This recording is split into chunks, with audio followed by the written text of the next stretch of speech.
What's up internet, Kevin here. Now this past week was the release of Final Fantasy Type 0 HD, which I did pick up and am planning on reviewing, but there's another reason why a lot of people rush to pick this one up right away, and that's because it comes with the demo for the much anticipated, decade-long awaited Final Fantasy 15.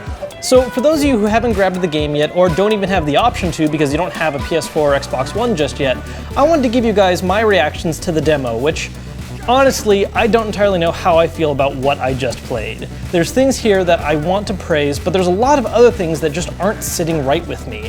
And to be fair, this is just a demo, so a lot of this can change or isn't indicative of the final product, so it's all gotta be taken with just a grain of salt. So first off, just looking at what the game hits you with right away, the visuals are somewhat of an awkward cluster. Scenery-wise, it looks great, but I'm not entirely sure on what kind of aesthetic they're going for here. Most Final Fantasy games have been a mixture of traditional fantasy with some Asian influence, with later games adding a bit of far future styling, whereas this one looks to have a very heavy focus on a near future feel. The demo itself literally takes place in a countryside area with a freeway running through it that you get stuck in because your classic car breaks down. Your party dresses like you're members of an emo punk group, while everyone else is in some odd twist on modern-day country clothing.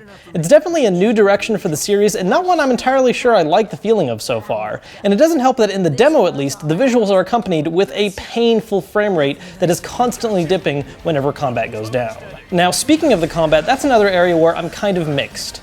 Now, back when this game was originally announced almost a decade ago as Versus 13, it was said that it'd be partially based around Kingdom Hearts, which is fairly accurate. You control the lead character and only the lead character while working alongside a group of party members, smacking the crap out of enemies in real time, though the whole thing is a little slower in pacing. Noctis's fighting style consists of summoning and switching between 5 different weapons for attack combos, with you equipping them in different slots that will determine what weapon you use for what situation, such as which one you use for an opening hit, repeatedly attacking, or countering an enemy. Each equipped weapon gives you a different special attack you can use, most of which in the demo are series' traditional physical attacks like a Dragoon Jump or Life Drain with a Blood Sword. It feels a little clunky at first, and timing parries is a little awkward, but once you get the basics down, it's a fairly smooth system. What I don't like about it though is this. While it's a fair point that this game is based on the same basic idea as Kingdom Hearts, to me at least, the core Final Fantasy series has always been about teamwork. Older games were traditional turn-based combat systems where you controlled everyone, and while later games moved to real-time like in 12 and 13,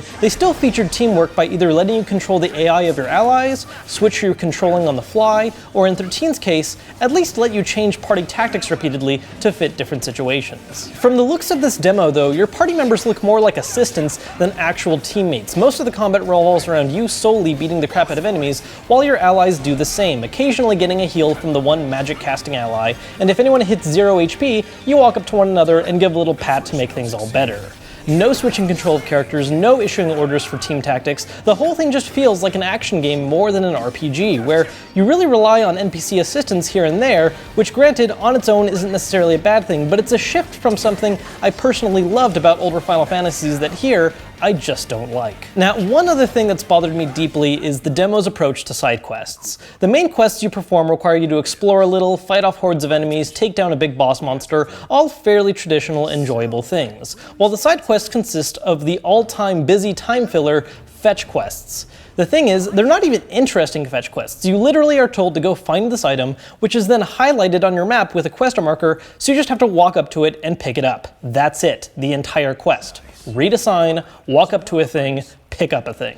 So yeah, there are a lot of things about this demo that bothers me, but it'd be unfair to say that I hated the whole thing all around, because there were a lot of things I also really liked. The combat is pretty smooth once you get used to the hang of it, and while it's not what I'd like it to be for the sake of the series, it still works. I also really love the approach they've made with adding a day and night cycle. It has this really cool old school approach to character leveling, where you can gain all the XP you want while adventuring, but you won't actually level up until you call it a day and make camp, eat some food, and rest.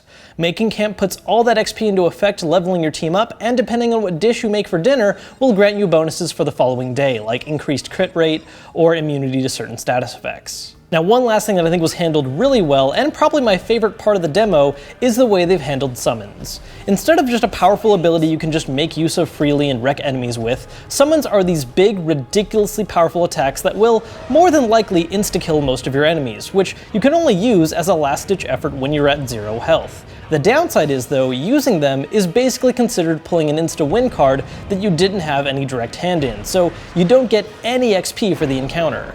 What I like about this is that it lets summons be these really cool, awesome, powerful things, but at the same time, it's not an ability you're going to be spamming every chance you get. It makes them cool, memorable, and useful when you're in a pitch, but not a thing that's going to be regularly occurring, especially if you want to keep leveling up. So yeah, I definitely have my misgivings about the demo. Overall, I'd have to say I'm leaning towards the not so excited side, but it's not without its merits. Admittedly, a good part of my problems with it come from my personal preference and being a longtime series fan, and not necessarily with everything it does being objectively bad, though there are definitely some things in it that are weak. As I said at the start, this is after all just a demo, and not everything is exactly like how it's going to be at launch. There were a lot of features clearly being held back that just might change my tune when the actual game comes out. So that's all really. I just wanted to let you guys know my thoughts on the demo so far. If you have it yourself and you want to let me know your thoughts or you have questions about it, make sure to hit me up down below on the comments or on Twitter at Kevin Kenson. As always guys, if you enjoyed the video, hit that thumbs up button, subscribe if you haven't yet.